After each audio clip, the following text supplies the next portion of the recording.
ಸಂಸದ ಪ್ರತಾಪ್ ಸಿಂಹ ಅವರ ಸೋದರ ವಿಕ್ರಮ್ ಸಿಂಹನ ಅರೆಸ್ಟ್ ಮಾಡಿದ್ದಾರೆ. ಮರಗಳನ್ನು ಅಕ್ರಮವಾಗಿ ಕಳೆದಿದ್ದಾರೆ ಬೇಲೂರು ತಾಲೂಕಲ್ಲಿ ಅನ್ನೋ ಕಾರಣ 126 ಮರಗಳು ಅಂತೇನೋ ಅದೇನೋ ಶುಂಠಿ ಇತ್ತಂತೆ, ಇವರು ಮರ ಕಡ್ದಿದ್ದಾರಂತೆ, ನೋಟಿಸ್ ಕೊಟ್ಟಿದ್ರಂತೆ, ಬರಲಿಲ್ವಂತೆ. ಈಗ ಬಸವೇಶ್ವರ ನಗರದ ಬೆಂಗಳೂರಿನ ಶಾಪಿಂಗ್ ಮಾಲ್ ಬಳಿ ಇಬ್ಬರು ಪತ್ನಿ ಜೊತೆ ಇದ್ದಾಗ ಬಂಧಿಸಿದಾರಂತೆ. ಶಾಪಿಂಗ್ ಮಾಲ್ ಹತ್ರ ಇದ್ದು ಪತ್ನಿ ಜೊತೆ ಇದ್ದಾಗ ತಲೆಮರೆಸ್ಕೊಳ್ಳೋದು ಎಲ್ಲ ಬಂತು. ತಲೆಮರೆಸ್ಕೊಳ್ಳೋದು ಅಂದರೆ ಯಾರಿಗೂ ಕಾಣಿಸ್ಬಾರ್ದು, ತಲೆಮರೆಸ್ಕೊಳ್ಳೋ ಪ್ರಶ್ನೆ ಇದ್ದಂಗಿಲ್ಲ ಅಲ್ಲಿ. ಬಂದಿಲ್ವೇನೋ ನೋಟಿಸ್ ಕೊಟ್ಟಾಗ ಅಂತ ಇರ್ಬೋದು, ಅಂತ ಇರಬೇಕು. ಏನ್ರಿ ಈ ದೇಶದಲ್ಲಿ ಇಡಿ ನೋಟಿಸ್ ಕೊಟ್ಟರು ಆರ್ ಸರಿ ಹೋಗಲ್ಲ ಅಂತಾರೆ. ಇರಲಿ, ಸ್ಟಿಲ್ ತಪ್ಪಾಗಿದ್ರೆ ತಪ್ಪು ಅನುಭವಿಸ್ಬೇಕು. ನಾಳೆ ಹಾಸನಕ್ಕೆ ಕರ್ಕೊಂಡೋಗಿ ತನಿಖೆ ಮಾಡ್ತಾರಂತೆ ಮುಂದಿಂದೆಲ್ಲ. ಕಾಂಗ್ರೆಸ್ನವರು ಈಗ ಅದಕ್ಕೆ ಟೀಕೆ ಮಾಡ್ಕೊಂಡು ಇದ್ದಾರೆ. ವೀರಪ್ಪನ ಸ್ಥಾನ ತುಂಬ ಅಂತಾರೆ. ಎಲ್ಲ ಟೂ ಮಚ್ ಮಾಡಬೇಡ್ರಪ್ಪ. ನೆಕ್ಸ್ಟ್ ಬರುತ್ತೆ ಕೇಸು, ಅದನ್ನೇನಂತ ಹೇಳ್ತೀರಿ ಅವಾಗ? ಇನ್ನೊಂದು ಕೇಸ್ ನೆಕ್ಸ್ಟ್ ಬಂದಾಗ ಕೇಸ್. ದೀರ್ಘಕಾಲದ ಹಿಂದೆ ಒಬ್ಬ ಅರಣ್ಯ ಮಂತ್ರಿ, ಕಾಂಗ್ರೆಸ್ಗೆ ಹೇಳ್ತಾ ಇದ್ದೀನಿ, ಇದನ್ನು ಕೆದಕಬಾರ್ದು ತುಂಬ ಕೆಲವು ಸರಿ, ಯಾಕಂದರೆ ನಿಮಗೆ ಬೆನ್ನು ಕಾಣಲ್ಲ. ಅದು ಈಗಿರೋ ಚುಚ್ಕೊಳ್ಳೋ ಈ ಮೀಡಿಯಾ, ಸೋಷಿಯಲ್ ಮೀಡಿಯಾ ಚುಚ್ಕೊಳ್ಳೋ ಗಿರಾಕಿಗಳಿಗೆ ಬೆನ್ನು ಕಾಣಲ್ವಲ್ಲ, ಎಲ್ಲ ಹೊಸೊಬ್ಬರು ಬಂದುಬಿಟ್ಟಿದ್ದೀರಿ. ದೀರ್ಘಕಾಲದ ಹಿಂದೆ ಕಾಂಗ್ರೆಸ್ ಅಲ್ಲ, ಅಂದಿನ ಜನತಾ ಪರಿವಾರದಲ್ಲಿದ್ದ ಒಬ್ಬ ಮಂತ್ರಿ ಮೇಲೆ, ಅರಣ್ಯ ಮಂತ್ರಿ ಮೇಲೆ ಆರೋಪ ಇತ್ತು, ಮನೆ ಮುಂದೆ ಮರ ಕಡಿದ್ರು ಅಂತ. ಮನೆ ಮುಂದೆ ಆರೋಪ ನಾನು ಹೇಳ್ತಿರೋದು. ಎಸ್.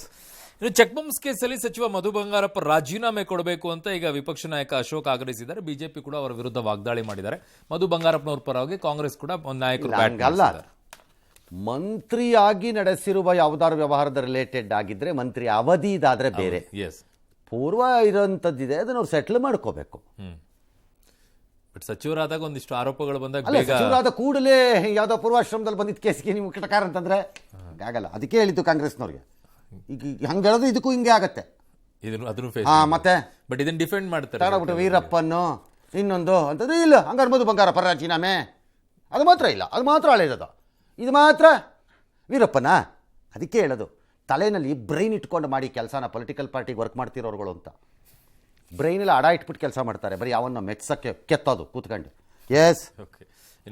ಯತ್ನಾಳದು ಇವತ್ತು ವಿಜೇಂದ್ರ ಅಲ್ಲಿ ಹೋಗಿದ್ದಾರೆ. 40,000 ಕೋಟಿ ಹಗರಣ ಆಯ್ತಪ್ಪ, ನಮ್ಮ ಕುಟುಂಬದಿಂದ ಅಂತ ಮಾಲಾಜ್ ನೋಡೋದೇ ಬೇಡ, ಅವ್ರಿಗೆ ತನಿಖೆ ಮಾಡ್ಸಕ್ಕೆ ಕೇಳಿ, ದಾಖಲೆ ಏನಿದ್ರು ಕೊಡೋಕ್ಕೆ ಕೇಳಿ ಸರ್ಕಾರಕ್ಕೆ. ಸರ್ಕಾರದವರು ಮಾಡ್ರಪ್ಪ, ಯಾರು ಬೇಡ ಅಂದವ್ರು ನಿಮ್ಮನ್ನು.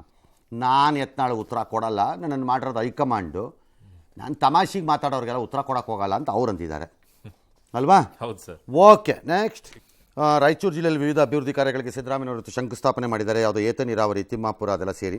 ಕೇಂದ್ರ ಸರ್ಕಾರ ನಮಗೆ ಸ್ಪಂದಿಸ್ತಾ ಇಲ್ಲ, ದುಡ್ಡು ಕೊಡ್ತಾ ಇಲ್ಲ, ಬರ ಪರಿಹಾರಕ್ಕೆ ಮೀಟ್ ಮಾಡಿದ್ರೂ ಕೊಡ್ತಾ ಇಲ್ಲ ದುಡ್ಡನ್ನೆಲ್ಲ ಅಂತ ಹೇಳಿದ್ದಾರೆ. ರೈಟ್, ಟ್ರೈ ಮಾಡ್ತಾ ಇರಿ, ನೋಡೋಣ. ಯಾವಾಗಲೂ ಕೊಟ್ಟಾಗಿ ಇಸ್ಕೋಬೇಕು ಅಷ್ಟೇ, ಇನ್ನೇನು ಮಾಡ್ತೀರಿ ಈಗಿರೋ ಪರಿಸ್ಥಿತಿನಲ್ಲಿ ನಿಮಗೆ. ಇನ್ನು ಶ್ರೀರಂಗಪಟ್ಟಣದಲ್ಲಿ ಹನುಮ ಜಯಂತಿ ವೇಳೆ ಕಲ್ಲಡ್ಕ ಪ್ರಭಾಕರ್ ಭಟ್ರು ಒಂದು ಭಾಷಣ ಮಾಡಿದ್ರು. ಮುಸ್ಲಿಂ ಮಹಿಳೆಯರಿಗೆ ಪರ್ಮನೆಂಟ್ ಗಂಡ ಕೊಟ್ಟಿದ್ದು ಪ್ರಧಾನಿ ಮೋದಿ ಅಂತ ಹೇಳಿದ್ರು. ಅದಕ್ಕೆ FIR ಕೂಡ ದಾಖಲಾಗಿತ್ತು, ನಿರೀಕ್ಷಣಾ ಜಾಮೀನು ಕೂಡ ಪಡೆದಿದ್ದಾರೆ.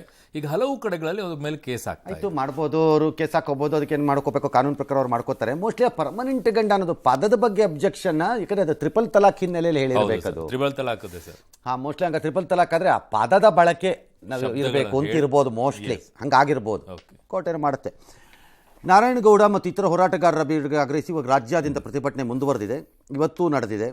ಬಿಡುಗಡೆ ಮಾಡದೇ ಇದ್ದರೆ ಫೆಬ್ರವರಿ 2ನೇ ವಾರದಲ್ಲಿ ಕರ್ನಾಟಕ ಬಂದ್ ಮಾಡ್ತೀವಿ ಮತ್ತೊಮ್ಮೆ ಎಂದಿದ್ದಾರೆ. ಮಾಲ್ ಆಫ್ ಏಷ್ಯಾ ಬಳಿ 15 ದಿನ ನಿಷೇಧಾಜ್ಞೆ ಹಾಕ್ಕೊಂಡಿದ್ದಾರಂತೆ. 15 ದಿನ ಮಾಲ್ ಬಂದ್ ಆಗತ್ತಂತೆ. ಯಾಕೆ ಬಂದ್ ಮಾಡ್ತಾ ಇದ್ದಾರಂತೆ? ಅದೇ ಇಂಗ್ಲೀಷಲ್ಲಿ ಇದೆಯಲ್ಲ ಸರ್, ಏನು ಟೆಂಪರರಿಯಾಗಿ ಫ್ಲೆಕ್ಸೋ ಗಿಕ್ಸೋ ಬರೆದು ಬಿಟ್ಟು ತಂದು ಕಟ್ಟಿಬಿಟ್ಟು ಆಮೇಲೆ ಬರ್ಕೊಂಡ್ರೆ ಆಯ್ತಪ್ಪ. ಸದ್ಯಕ್ಕೆ ಹಾಕಿದ್ರು ಹಾಕಬೇಕು, ಮಾಡ್ಕೋಬೋದಲ್ವಾ? ಎಸ್. ಸೊ ಹೊಸ ವರ್ಷಾಚರಣೆ ಹೊತ್ತಲ್ಲಿ ಕೊರೋನಾ ಈಗ ಜಾಸ್ತಿ ಆಗ್ತಾ ಇದೆ. 201 ಸೋಂಕು ಬಂದಿದೆ, 1 ಸಾವಾಗಿದೆ, 60 ಜನ ಗುಣಮುಖರಾಗಿದ್ದಾರೆ. ಈಗ ಸದ್ಯಕ್ಕೆ 833 ಸಕ್ರಿಯ ಕೇಸ್ಗಳಂತೂ ಇವೆ. ಆದರೆ ಅದು ಇದೆಯೋ ಇಲ್ವೋ ಗೊತ್ತಿಲ್ಲ, ಭಾಳ ಜನಕ್ಕೆ ಮರ್ತೋದಂಗಿದೆ. ಕಾರಣ ಕೊಡಗು ಜಿಲ್ಲೆ ಪ್ರವಾಸಿಗರ ದಂಡೆ ಹೋಗಿದೆ, ಹೋಮ್ ಸ್ಟೇ ಜಾಗ ಇಲ್ಲ, ರೆಸಾರ್ಟಲ್ಲಿ ಜಾಗ ಇಲ್ಲ, ಎಲ್ಲೂ ಜಾಗ ಇಲ್ಲ. ಭಾಳ ಜಿಲ್ಲೆಗಳಲ್ಲಿ ನೀವ್ಯಾರು ಬರಬೇಡಿ ಅಂತ ನಿಷೇಧ ಹಾಕತ್ತಿದ್ದಾರಂತೆ. ಕೆಲವು ಕಡೆ ಫುಲ್ ಬುಕ್ ಆಗ್ಬಿಟ್ಟಿದೆ ಅಲ್ರಪ್ಪ, ಇವೆಲ್ಲ ಕತೆ ಆಯಿತು. ಬೇರೆ ಟೈಮಲ್ಲಿ ಟೂರಿಸಂ ಇಂಪ್ರೂವ್ ಮಾಡೋಕ್ಕೆ ಜನ ಬನ್ನಿ ಅಂತೀರಿ, ಈಗ ಬರ್ತಾರೆ. ಬರಬೇಡಿ ಅಂತೀರಿ. ನೀವು ಬಾ ಅಂದಾಗ ಬರೋಕ್ಕೆ, ಬೇಡ ಅಂದಾಗ ನಿಲ್ಲಕ್ಕೆ ಏನು ಕೀಲ್ ಗೊಂಬೆಗಳ ಜನ. ಅವ್ರು ಇಷ್ಟ ಬಂದರೆ. ಇನ್ನೊಂದು ಕಡೆ ಕರೋನಾಗೆ ಯಾವ ನಿರ್ಬಂಧನೂ ಇಲ್ಲಪ್ಪ, ಯಾವುದೂ ಇಲ್ಲಪ್ಪ. ಏನು ಒಳ್ಳೆ ಆಷಾಢಿ ಭೂತಿ ತನ ಆಗೋಯ್ತು ನಿಮ್ಮ ಸರ್ಕಾರದವ್ರದ್ದು. ಏನು ನಿರ್ಬಂಧ ಇಲ್ಲಪ್ಪ, ಜನ ಕೇರ್ಫುಲ್ ಆಗಿರಿ ಅಷ್ಟೇ ಅಂತೀರಿ. ಇನ್ನೊಂದು ಕಡೆ ಹಿಂಗೆ ಅಂತೀರಿ, ಇನ್ನೊಂದು ಕಡೆ ಹಂಗೆ ಅಂತೀರಿ. ಒಳ್ಳೆ ಎಡಬಿಡಂಗಿಗಳಾಗೋದ್ರಪ್ಪ ಎಲ್ಲರೂ ಇಲ್ಲಿ.